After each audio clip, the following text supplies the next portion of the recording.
recognized as a leading light in the development of minority rights in Newfoundland and Labrador, as you know. But tell me, how did that happen? Well, we're going back a long way in time. I'm not a native Newfoundlander. I was born in Scotland, came here with my then husband in 1979 with a shiny new social work degree, with a conscious interest in mental health and how people's minds worked. I mean, that had always fascinated me, and I never really found an avenue for it.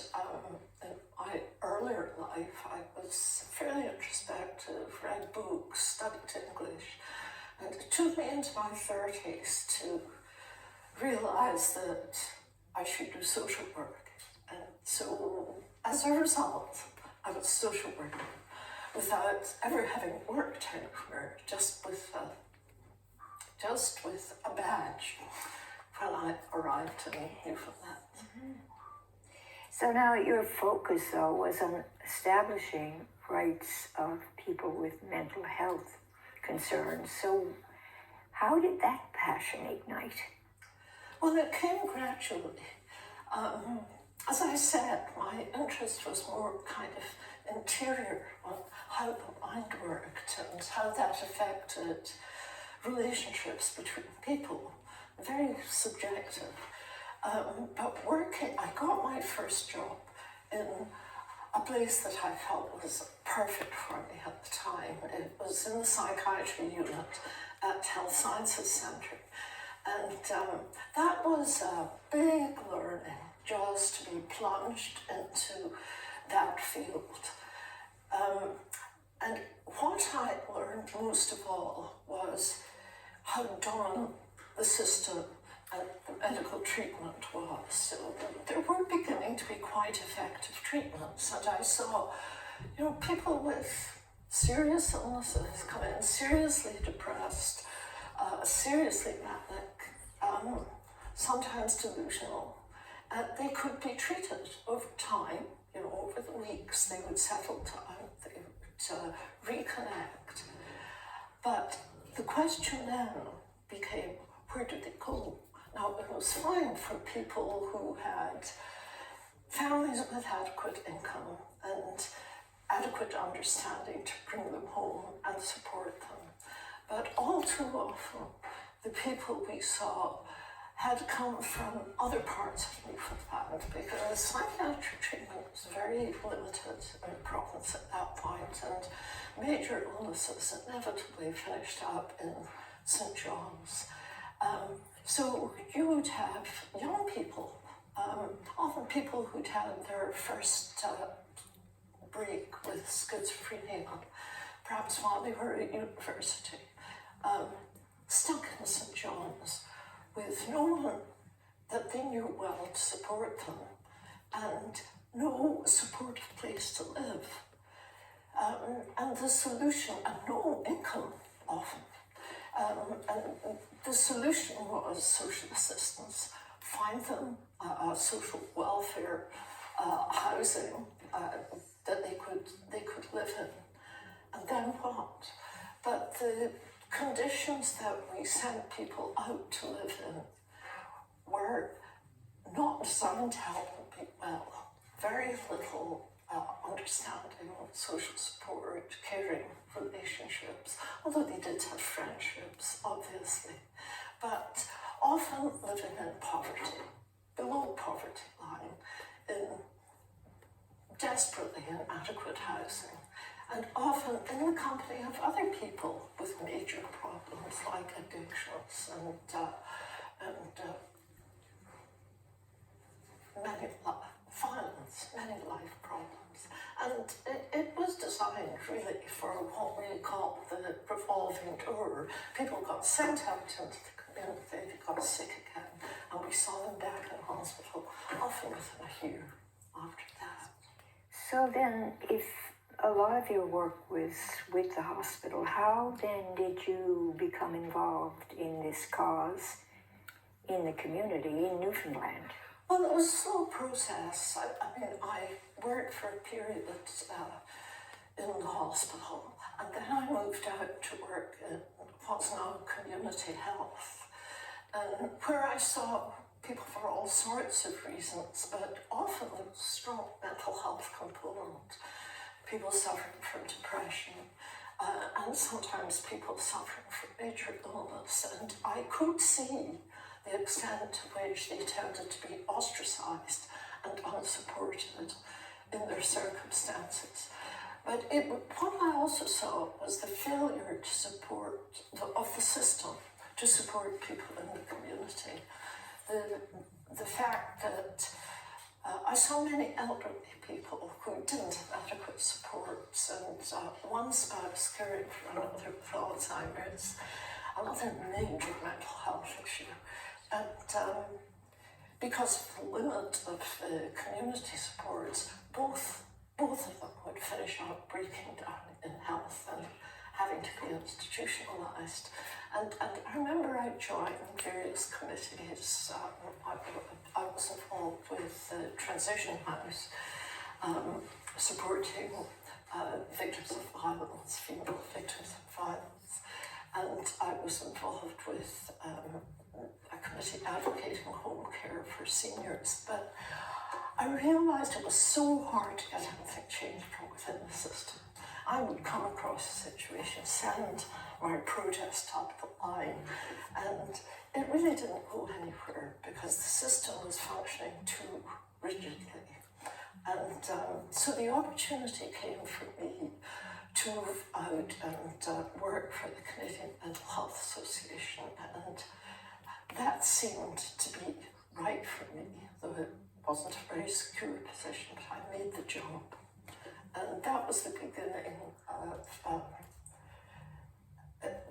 all that learning that had gone on previously, crystallizing, because essentially because of the consumer movement. A movement. So a cause becomes a movement. How does that happen? Well, again, there are many steps in the story. I joined CMHA in 1989, which indeed was very timely because the disability consumers movement, because the movement of people with disability across the country had really come to prominence over the previous decade, and there were strong voices in Newfoundland. There was the Independent Living Resource Centre, there was the Coalition of Persons with Disabilities, and they were definitely ahead of us in the mental health field. There had been very little speaking out on the part of people with mental illnesses, with the exception of Brenda Walsh, who was a very lovely woman who happened to have schizophrenia, and she spoke out. I heard her speak at a conference in the 80s. She was brave and beautiful, but she was on her own. She wasn't supported by any kind of groundswell. But at that time, the CMHA National Organization was getting smart, and they had realized that the power was not in the hands of the advocate, it was in the hands of the person. The voice that really made a difference was the person who knew everything from the inside. And they had a project which they called the Consumer Networking Project that started just at the time that I came into that position. But Moira, when most people think of consumers and consumerism, that's a whole different thing, because when we think of people with mental health issues or any other disability, we often think about them as patients. But you're talking about them as consumers. Maybe you'd like to explain that. Well, it was the choice of the people themselves. They said, patient implies passivity, just receiving what has been done unto you.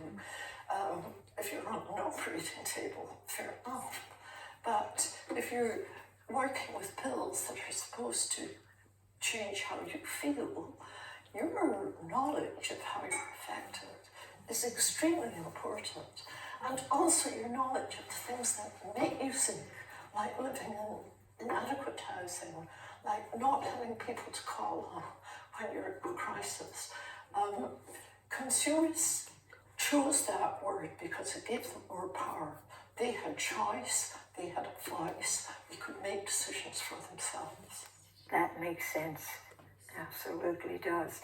So now we're talking about the 1980s. Maybe you could tell us what was happening in the 1980s when it came to awareness of disability rights. Well, I think the Newfoundland movement caused the Coalition for Persons with Disabilities and Mary Reid and Joanna Dawes, people who spoke out at that time in support of the changes that were needed, the financial investments that were needed, the improvement to accessibility, the barriers.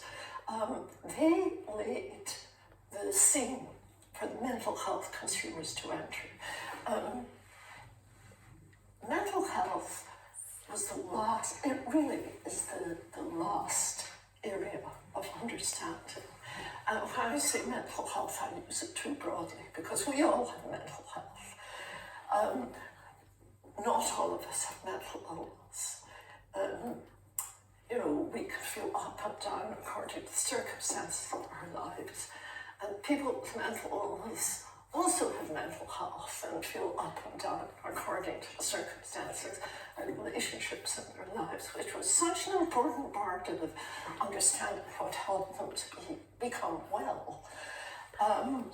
But mental illness itself, and we've all who have known people with serious mental illnesses have some knowledge of this. It's hard to understand. It's something that alters the way a person thinks and perceives.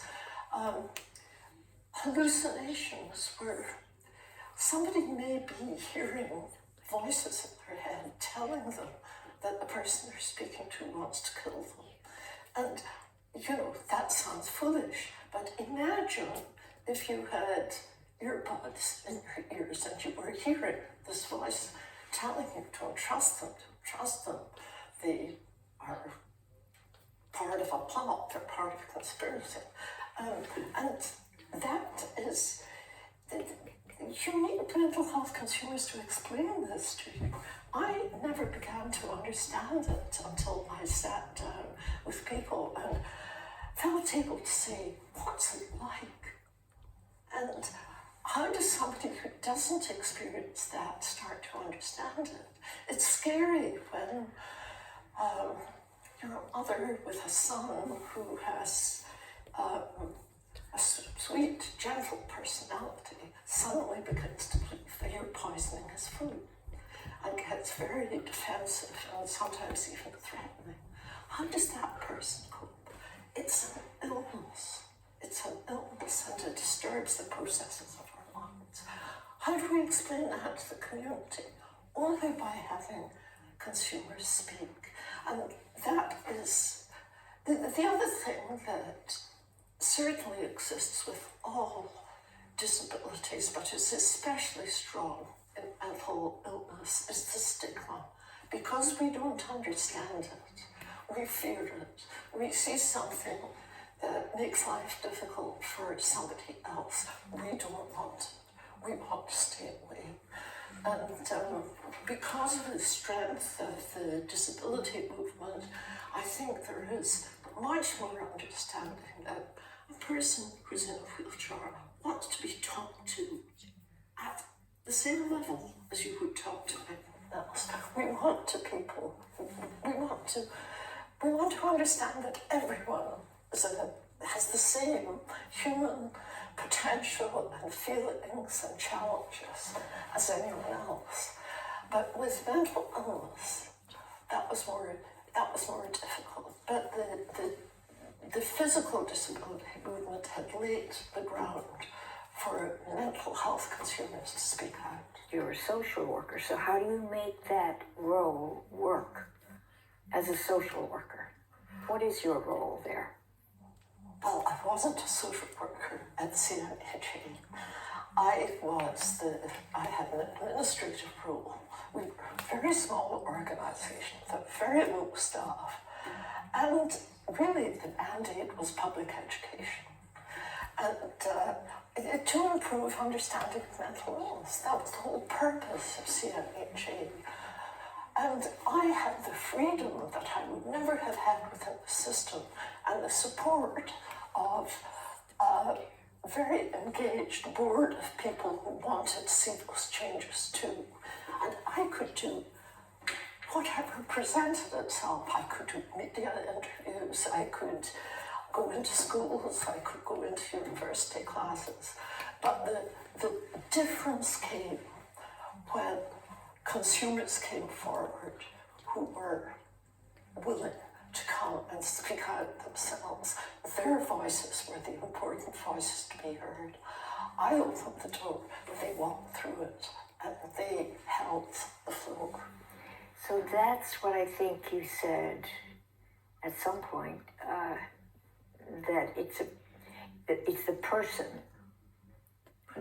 that you want to hear from. So you would call that person-centered. Right. Do you want to explain that a bit more? Elaborate on that more?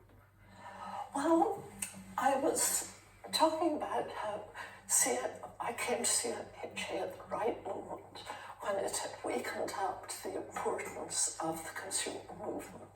And they developed a model called the Framework for Support, which was person-centered. So I actually have a copy of it here. And you can see in the center is the person, that is the person with the mental illness, connected to all the things they need to recover to their full potential and lead a life to their full potential. And you see that here, the top one in the right-hand corner is consumer groups and organizations, friends, self-help, mutual support, groups, people who share your experience, understand, can say, I know what that's like, and who speak out together. Family and friends. One of the problems is that people often get separated from their families. If you live in Joe Bad's arm and you are hospitalized at 18 with schizophrenia, it's going to be hard for your mom to support you. You know, I've known people whose families have been here and given wonderful support and what a difference it's made. People have gone on to get their university degrees. But if you're on your own and dependent on the system, it's much harder. I fervently hope and do believe it has improved, but it was very bad back then. So what were some of the barriers that you might have met in trying to? Well, the biggest one was stigma. The biggest one was failure to understand, distancing from the issue, saying it's the problem of the professionals, it's all treatment focused, it has to be fixed, and then distancing from the person when they were out of the hospital, because somehow or other it could have been fear of contagion, I don't know, the fear of unpredictability, the inability to see the person as fully human once they have this label on them of mental illness. So if I can, I'd like to go back to the formation and the way the consumer movement started here, because out of this impetus from the national organization, we were able to call a meeting. We had a national consumer networker position, and a wonderful woman called Julie Flatt, who held that, came to St. John's. And an amazing man on our board at the time called Jim Fardy, who was a lawyer, but who was on disability because he had bipolar illness. He agreed to be the contact person here. And between Jim and myself, we managed to reach a group of people to come together to meet with Julie when she came. And we had a meeting in an office on Harvey Road. And it was very memorable because Julie spoke about her own mental illness. She spoke about the work she was doing in Ontario and across the country. Everybody in the room spoke a little about their mental illness. Jim spearheaded it. He reassured everybody of support and understanding and confidentiality. And I supplied the donuts. And my job was to keep quiet and just listen. And the people who came into that room walked out of the room with a completely different vision. They were going to get together again. This was great. They'd never heard people talk like this. Roger Bax, who became a very powerful consumer advocate, said he was at that meeting. He was about 19 years old, and he'd had his first psychotic break. And he said it was a revelation to him. He looked at Jim and he said he'd never heard anyone own their illness and speak about it in that way and present themselves in that way. And it took off like wildfire because people loved it. Jim did a wonderful job of facilitating. He was so inclusive. We had meetings with people standing around the back of the room and, packing the room to get in. And Jim made sure that every single person got a chance to say their piece. So that means, at least it sounds to me, that you would have found a fair number of allies then in the community, maybe in the private sector, in government. There were certainly allies, and you had to hunt them out. I have to give great credit to Debbie Sue Martin, who was Director of Mental Health during the 90s in the Confederation Building, who had a very small budget and a lot of battles to fight within the system, but she was unfailing in her support. She was hugely supportive of the consumer movement. She often brought the donuts. And yes, families who saw that their children, sons and daughters, grown-up people, had been isolated and ostracized, were anxious to see them participate. And indeed, we had a family support group that started up as well to support the family members. But out of that group came a number of people who had the courage to stand up in front of a camera and say, I have a mental illness and this is what it's like. And so I think that was where the advocacy really took off, because we were hearing from the person, and it was clear that the person who was speaking was intelligent, was perceptive, was sympathetic and intuitive, and that did a tremendous amount to break the ice. And so wherever we went, whether it was going to see the minister to advocate for more services, or whether it was going into a school or going into a university class, I would go to do the little mental health system piece. But what everybody wanted to hear, most of all, was the person with mental illness experience who could tell those medical students, many of whom might have much engagement with mental health issues. This is what it's like for me. This is what it's like for the person. But you had somehow set up a kind of advisory to government, had you not? That was established later. And in part, it came out of the recommendations from the Commission of Inquiry into the deaths of Norman Reed and Darrell Power. That was in early 2000? That was in 2000. 2003, I think. Well, the commission ran for 2 years and published its findings in 2003. But looking back, it was that catalyzed a great deal of change in the mental health field. I had got involved in broader political approaches before that, but the consumer movement was still going strong, was still meeting, was still speaking out. Channel, as they called itself, Consumer Health Awareness Newfoundland and Labrador, was its own organisation, was holding its own conferences, was establishing groups in different parts of the province, and had its own connection in partnership with CMHA. We would do our mental health advocacy together. And I was sitting at tables that were planning broader policy change, addressing the broader issues of poverty and employment opportunity. But the focus came back very sharply to mental illness with the tragic death of Norman Reed. He was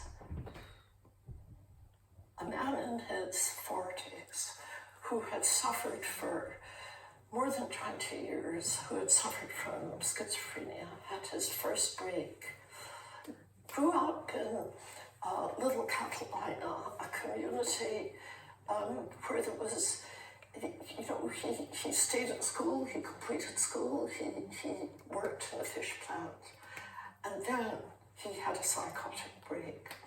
And that was when he became different in his community. And the community had no opportunity to have any particular understanding of mental illness. And it was very much a live and let live. And every so often, they would say, oh, that's just Norm. Norm's gone foolish again. But what the pattern was, because there were no services immediately in that community, Norm would get rowdy, he would shout, he was a big man. He never committed any violence, but people would get scared, so the police would be called. He would be taken to the Waterford Hospital, stay there for months often, and then shipped off back home. He was treated with the heaviest medications, the long-lasting injections that were effective in controlling symptoms, but that actually had horrible side effects like spasms and blurred vision. The medications they took to control the side effects also had side effects. So Norm hated his medication. Sure, he was quiet. From other people's point of view, he was manageable, but he was very unhappy. So taking every so often he'd go off his medications, his behaviour would be symptomatic, and they would call the police. And he managed for as long as his mother was alive, because she looked out for him, she took good care of him. She brought food to him. And after she died, his brother looked out for him. But it was harder. Norm had moved into a little house that had belonged to his deceased uncle. And as he lived there over the years, his conditions really declined, and he was living. I saw the house afterwards. He was living in pitiful circumstances. He couldn't afford the heat bill, and his heat was cut off. And so he heated himself with a little stove, and cooked his food, and such as it was. And every so often he got sick and he went to hospital. And there was one period when he was actually on a mental health order, where he had to take his medications, and there were no problems for him at all during that time. The community health nurse came in every 2 weeks to give him his shot. And she always found she was a little woman, sweet, gentle, never had any problem with him at all. And he always accepted his injection, but he'd say to her, how would you like it if just when you were starting to feel better, somebody came in and shot you full of that medication again? So it was hard. And when the community order, community treatment order finished, he was all set to get off his medication again. And so he did, and so his behavior manifested. And there was, he didn't hurt anybody, but he would shout. He would be a kind of scary figure for some people. And on that particular day, there was a 16-year-old boy on his bike going past Norm's yard. Norm was shouting, and he pedalled up home and said to whoever was there, we need the police in a little cattle line, and Norm's gone foolish again. And the rest is what happened. The police cars rolled up with lights flashing. 3 officers confronted Norm, and they reasoned with him. They tried to persuade him to come. He was just, he'd been inside eating his dinner, and he came out, and they couldn't persuade him. He went back inside his house, and he came out waving a little axe, a little hatchet, and he said, I'm not going with you, or words to that effect. So the police officers drew their guns, and when he started down the steps, they shot. So and horrifyingly, just a matter of weeks after that, another young man, Darrell Park, got shot when his mother called for an ambulance because she was frightened that he was sick, and the police came instead. So the commission of inquiry that was called was to look at the role of the police in these mental health crises, and this failure of the system to treat people who were ill, who had to finish up in this position. And it was chaired by Judge Donald Luther, and it continued for 2 years. And I believe you contributed quite a bit to that, did you not? Well, CMHE sought public standing, official, judicial standing in the inquiry. So we had our own very effective advocate, Sandra Berg, who had previously been president of CMHE and was absolutely terrific. And I attended all the sessions and did some behind the scenes work, I would say. And it was a long inquiry. Consumers gave evidence. Our own John Collins, late lamented John Collins, gave wonderful evidence on his own experience of schizophrenia and being arrested by the police. And others spoke up. We also heard from all the people on the hospital side, and we heard a great deal from the police. But the recommendations that eventually came out of that inquiry moved the mental health system forward in a way it had never been moved forward before. And what was the result? Well, there were certain key results. the judge recommended that the Mental Health Act, we were still using a Mental Health Act that went through in 1949. It was really antiquated. That he set a deadline for the affirmation of a new Mental Health Act. And he also recommended improvements to community services, the establishment of an assertive community treatment team, and the pursuance of the new mental health strategy. And he recommended a lot of training for the police. Did it occur? Well, to some extent, never as much as you hope, never as completely as you hope, because we still have huge emphasis on the institutional system. But there definitely have been more community supports developed. We have a new Mental Health Act, which, the most important part of which enshrines the right of the mental health consumer to make decisions about what is happening to them. Because the Mental Health Act previously was the only piece of legislation outside the criminal code that had the ability to move a person's rights completely. Their right to control their money, their right to make decisions about their health, the right to be recognized as a functioning human being, pretty much. So that was very important, that nowadays if people get detained under the Mental Health Act, they see an advocate, a consumer advocate within 3 days, and they have a right to appeal to a review committee.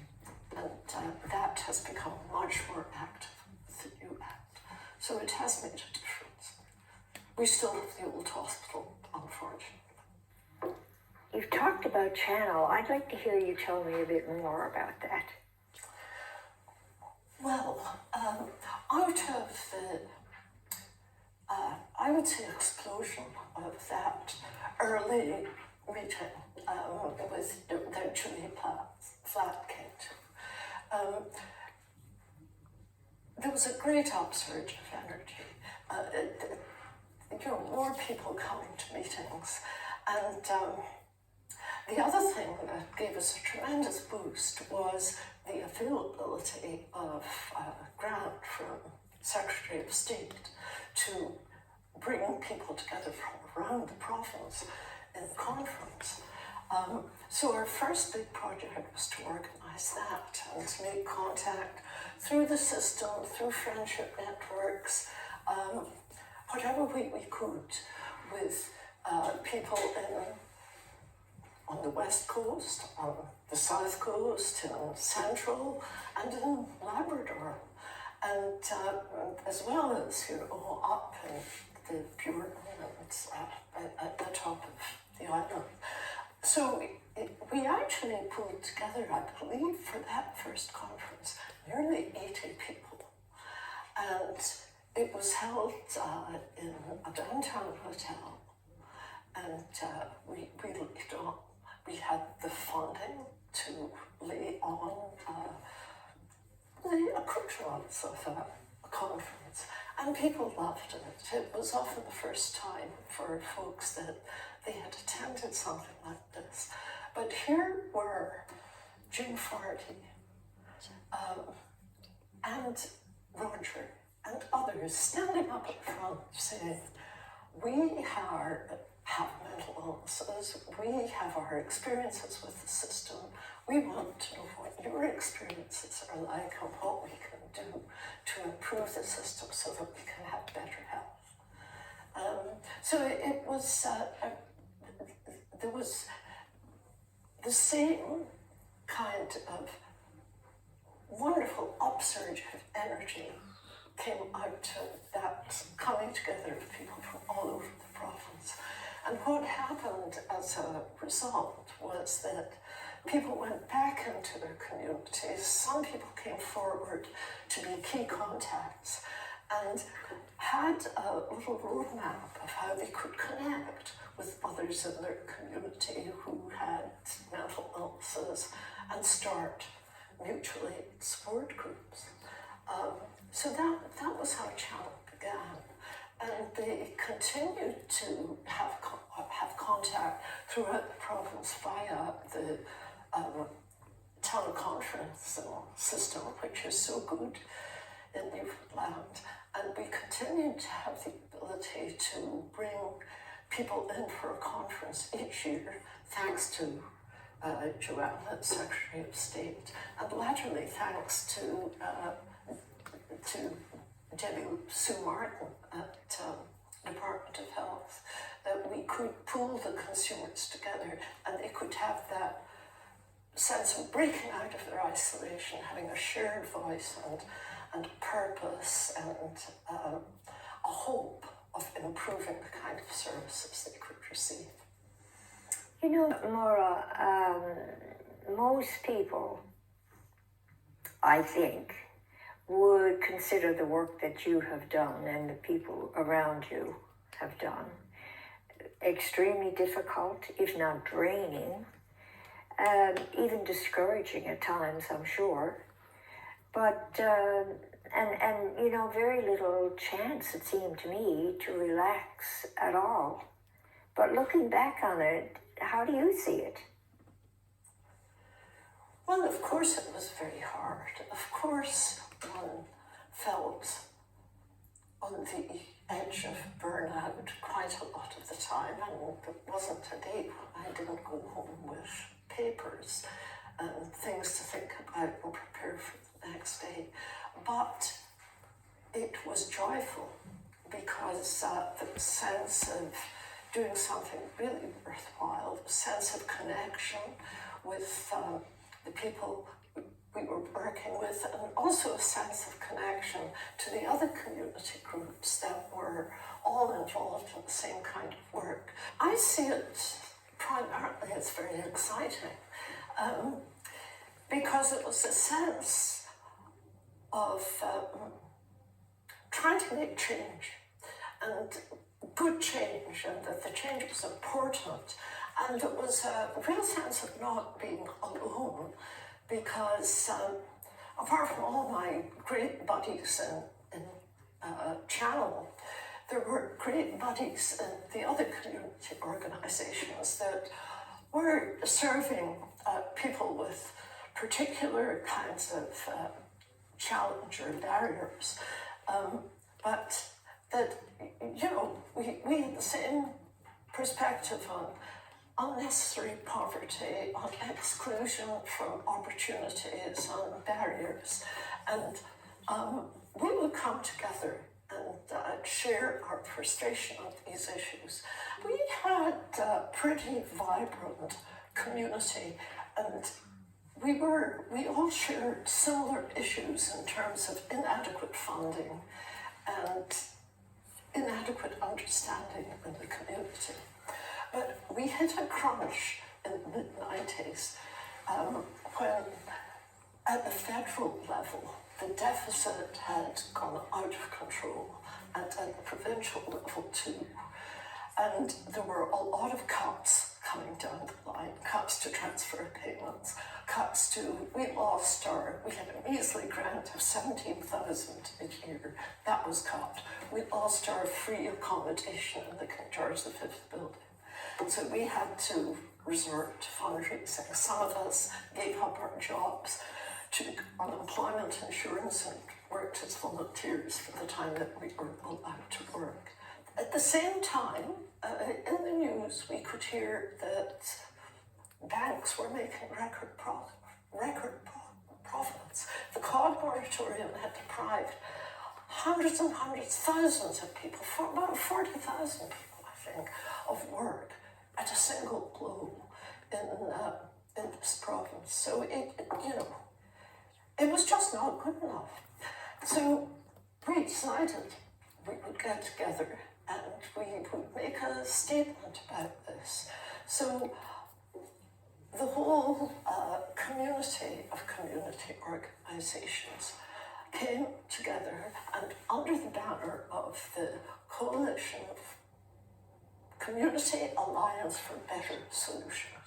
We formed this coalition in CAPS, the Community Alliance for Better Solutions, reclaiming the values of equality, equity, and fairness in our society.